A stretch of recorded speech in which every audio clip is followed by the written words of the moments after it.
ایک مرتبہ مدینہ المنورہ زادہ اللہ شرفن و تعظیمن میں زلزلہ آ گیا اور زمین زور زور سے ہلنے لگی۔ یہ دیکھ کر کرامت و عدالت کی اعلیٰ مثال صاحب عظمت و جلال امیر المومنین حضرت سیدنا عمر بن خطاب رضی اللہ تعالیٰ عنہ جلال میں آ گئے اور زمین پر ایک درہ مار کر فرمانے لگے، یعنی اے زمین ٹھہر جا، کیا میں نے تیرے اوپر عدل و انصاف نہیں کیا؟ آپ رضی اللہ تعالیٰ عنہ کا فرمان جلالت نشان سنتے ہی زمین ساکن ہو گئی، یعنی ٹھہر گئی اور زلزلہ ختم ہو گیا۔ میٹھے میٹھے اسلام بھائی، دیکھا آپ نے اللہ عز و جل کے مقبول بندوں کو کتنی طاقت اور قوت حاصل ہوتی ہے اور وہ کس قدر بلند و بالا شان کے حامل ہوتے ہیں۔ سچ ہے کہ جو خدا عز و جل کے ہو جاتے ہیں، خدائی یعنی دنیا ان کی ہو جاتی ہے۔ اللہ رب العالمین عز و جل نے حضرت سیدنا عمر فاروق اعظم رضی اللہ تعالیٰ عنہ کو عالی شان مرتبہ عطا فرمایا اور بہت زیادہ عزت و شرافت اور فضیلت و کرامت سے نوازا۔ آپ رضی اللہ تعالیٰ عنہ کی شان رفعت نشان کو تسلیم کرنا، آپ رضی اللہ تعالیٰ عنہ کو برحق جان کر راہ ہدایت کا روشن مینار سمجھنا اور آپ رضی اللہ تعالیٰ عنہ سے محبت و عقیدت رکھنا نہایت ضروری ہے، جیسا کہ جلیل القدر صحابی حضرت سیدنا ابو سعید خدری رضی اللہ تعالیٰ عنہ روایت کرتے ہیں کہ محبوب رب دو جہان شاہ کون و مکان سرور ذیشان صلی اللہ تعالیٰ علیہ وآلہ وسلم کا فرمان توجہ نشان ہے، یعنی جس شخص نے حضرت عمر رضی اللہ تعالیٰ عنہ سے بغض رکھا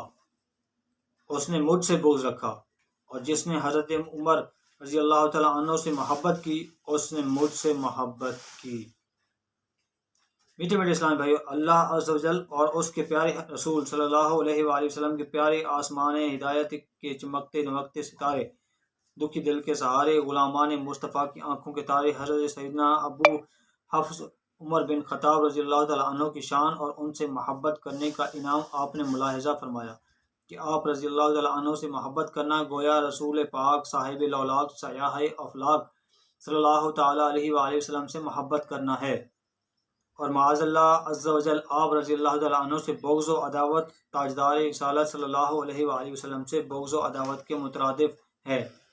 جس کا نتیجہ دنیا و آخرت کی ذلت و ذلالت ہے۔ دعوت اسلامی کی اشاعتی ادارے مکتبۃ المدینہ کی مطبوعہ 413 صفحات پر مشتمل کتاب عیون الحکایات حصہ اول صفحہ 246 پر حضرت سیدنا امام عبد الرحمن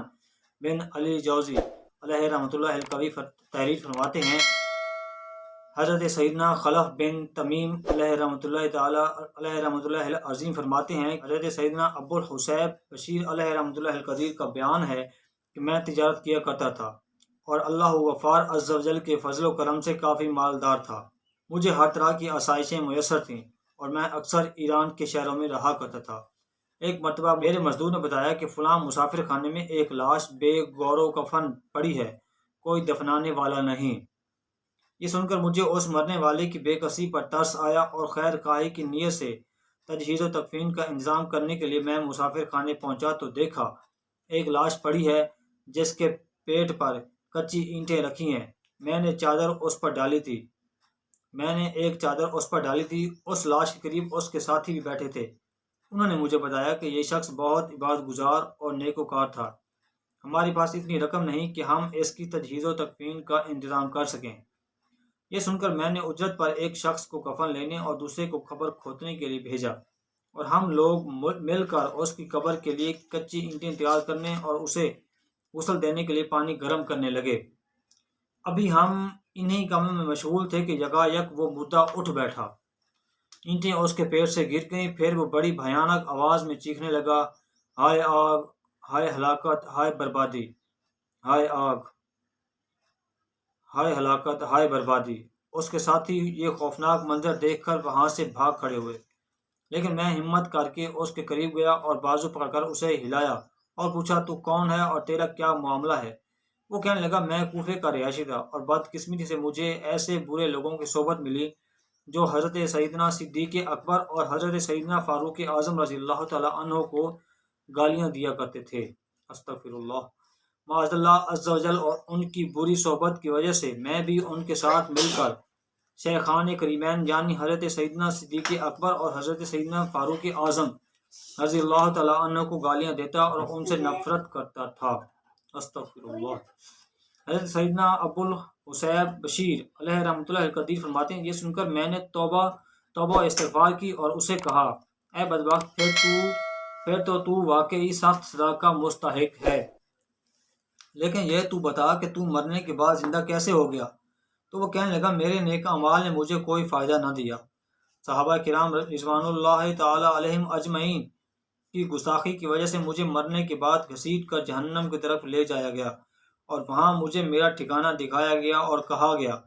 اب تجھے دوبارہ زندہ کیا جائے گا تاکہ تو اپنے بد عقیدہ ساتھیوں کو اپنے دردناک انجام کی خبر دے اور انہیں بتائے کہ اللہ غفار عز و جل کے نیک بندوں سے دشمنی رکھنے والا آخرت میں کس قدر دردناک عذاب کا مستحق ہے۔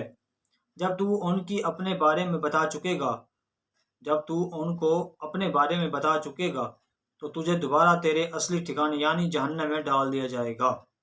بس یہ خبر دینے کے لیے مجھے دوبارہ زندہ کیا گیا ہے تاکہ میری اس عبرت ناک حالت سے گستاخان صحابہ عبرت حاصل کریں اور اپنی گستاخیوں سے باز آ جائیں، ورنہ جو ان حضرات قدسیہ علیہم الرضوان کی شان عظمت نشان میں گستاخی کرے گا، اس کا انجام بھی میری طرح ہوگا۔ اتنا کہنے کے بعد وہ شخص دوبارہ مردہ حالت میں ہو گیا۔ اتنی دیر میں قبر کھودی جا چکی تھی اور کفن کا انتظام بھی ہو چکا تھا، لیکن میں نے کہا، میں اس ایسے بدبخت کی تجہیز و تکفین ہرگز نہیں کروں گا جو شیخان کریمین یعنی حضرت سیدنا صدیق اکبر اور حضرت سیدنا فاروق اعظم رضی اللہ تعالیٰ عنہ کا گستاخ ہو، اور میں تو اس کے پاس ٹھہرنا بھی گوارا نہیں کرتا۔ یہ کہہ کر میں وہاں سے واپس چل دیا۔ بعد میں مجھے کسی نے خبر دی کہ اس کے بعد عقیدہ ساتھیوں نے ہی اس کو غسل دیا اور نماز جنازہ پڑھی۔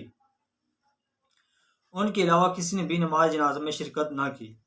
حضرت سیدنا خلف بن تمیم علیہ رحمۃ اللہ العظیم فرماتے ہیں، میں نے حضرت سیدنا ابو الحسیب بشیر علیہ رحمۃ اللہ القدیر سے پوچھا، کیا آپ اس واقعے کے وقت وہاں موجود تھے؟ انہوں نے جواب دیا، جی ہاں، میں نے اپنی آنکھوں سے اس بدبخت کو دوبارہ زندہ ہوتے دیکھا اور اپنے کانوں سے اس کی باتیں سنی۔ یہ واقعہ سن کر حضرت سیدنا خلف بن تمیم علیہ رحمۃ اللہ العظیم نے فرمایا، اب میں گستاخان صحابہ کے اس عبرت ناک انجام کی خبر لوگوں کو ضرور دوں گا تاکہ وہ عبرت پکڑیں اور اپنی عاقبت کی فکر کریں۔ رب الانام عز و جل ہمیں صحابہ کرام علیہ رضوان کی شان عظمت نشان میں گستاخی و بے ادبی سے محفوظ رکھے اور تمام صحابہ کرام علیہ رضوان کی سچی محبت اور ان کی خوب تعظیم کرنے کی سعادت عنایت فرمائے۔ اللہ رحمان عز و جل ہم سب کو اپنی حفاظت میں رکھے، ہمیں بے ادبوں اور گستاخوں سے ہمیشہ محفوظ و معمون رکھے، اور ہم سے کبھی ادنا سی گستاخی بھی سرزد نہ ہو۔ آمین بجاہ النبی الامین صلی اللہ تعالی علیہ وآلہ وسلم۔ صلو علی الحبیب صلی اللہ تعالی علیہ وآلہ وسلم۔